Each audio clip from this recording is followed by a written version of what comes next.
Nanti ada 3 golongan di hari kiamat. Ada golongan yang masuk surga tanpa hisab, tidak ada timbangan lagi, masuk surga langsung.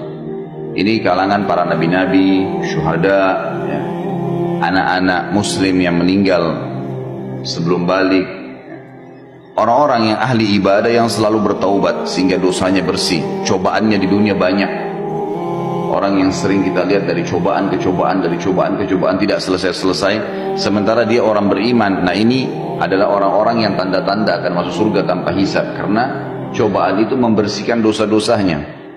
Sebagaimana ada hadis Nabi SAW yang berbunyi dalam hadis Bukhari Muslim, seorang mukmin akan diuji di dirinya, di hartanya dan keluarganya, sampai dia bertemu dengan Allah hari kiamat dengan keluarganya dalam kondisi tidak ada lagi dosanya. Orang-orang ini masuk surga tanpa hisab, nggak ada lagi timbangan amalnya. Masuk di dalamnya juga adalah golongan yang disebutkan oleh Nabi SAW, 70.000 orang dari umat masuk surga tanpa hisab. Makna yang lain, ada hadis dalam riwayat yang lain dikatakan setiap 70.000 akan membawa 70.000 lagi. Ini semua masuk surga tanpa hisab mereka. Ada golongan yang kedua adalah orang kafir. Ini langsung masuk neraka tanpa hisab juga, karena hisab itu timbangan amal. Orang-orang kafir, munafik dan orang musyrik, 3 ini nggak ada timbangan amal, nggak perlu ditimbang amalnya, langsung masuk neraka.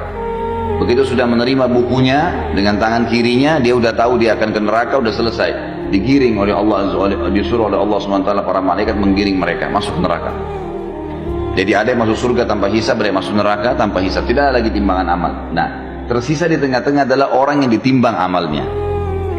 Orang yang ditimbang amalnya ini ada 2. Ada orang yang nanti setelah ditimbang amalnya, ternyata amal solehnya lebih banyak.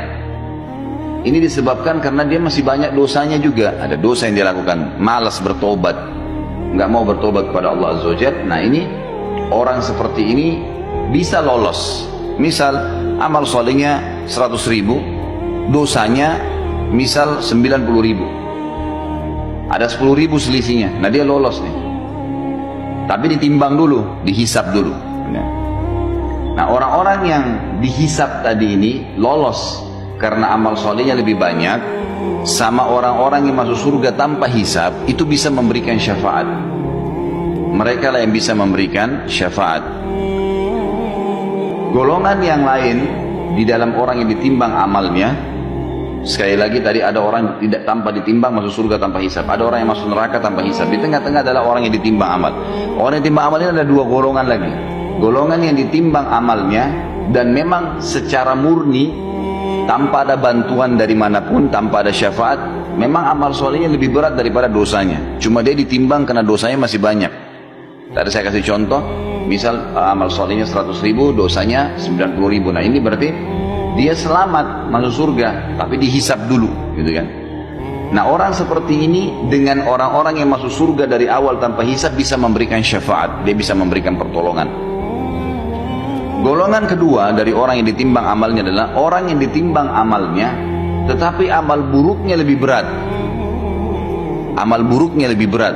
Misal kita balik tadi orang yang lolos 100.000 pahala, 90.000 dosa. Kita balik, orang yang ditimbang kedua ini adalah dosanya yang 100.000, pahalanya yang 90.000. Ini orang masuk neraka.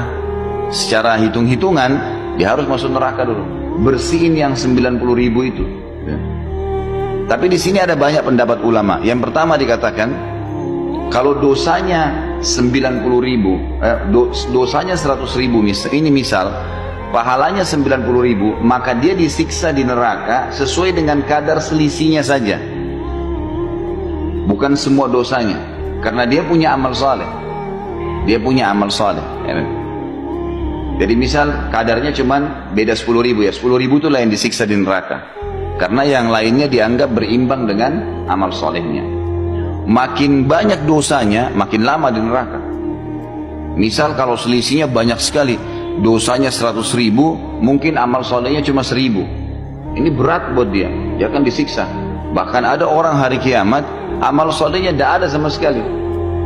Kalaupun dia ibadah, sholat, riya, sedekah, riya, atau tidak ada yang dia buat, mungkin cuma seumur hidupnya cuma 2 kali sedekah. Mungkin ada orang cuma 2 kali sholat, muslim tapi tiap hari buat dosa, dusta lah, dengar musik lah, inilah, itulah, zina lah, macam-macam. Dosanya banyak. Nah ini berat ini, dia akan masuk neraka sampai bersih dosa-dosanya itu kan. Nah, baik. Jadi di sini orang yang ditimbang amalnya, yang kedua ini adalah orang yang dosanya lebih berat, lebih banyak daripada amal soleh, dia akan masuk ke neraka. Kita masuk ke bahasan kita masalah syafaat. Orang yang masuk surga tanpa hisab tadi dengan orang yang sudah lolos murni memang karena pahalanya banyak, dosanya ada tapi pahalanya lebih banyak, mereka boleh memberikan syafaat. Yang diberikan syafaat adalah orang yang tadi ini, yang ditimbang dosanya lebih banyak daripada amal solehnya. Tidak ada syafaat bagi orang kafir, nggak ada syafaat untuk orang munafik, nggak ada syafaat untuk orang musyrik. Yang kekal-kekal di neraka ini nggak ada syafaat, nggak ada pertolongan buat mereka, nggak ada orang-orang ini keluar dari neraka selamanya abadi. Yang kena syafaat hanya golongan kedua tadi yang ditimbang amal itu, hanya itu saja. Yang lain nggak ada lagi. Ini yang dimaksud dengan syafaat. Nah, yang memberikan syafaat tadi adalah orang yang lolos murni karena pahalanya lebih banyak dan para orang-orang yang masuk surga tanpa hisab.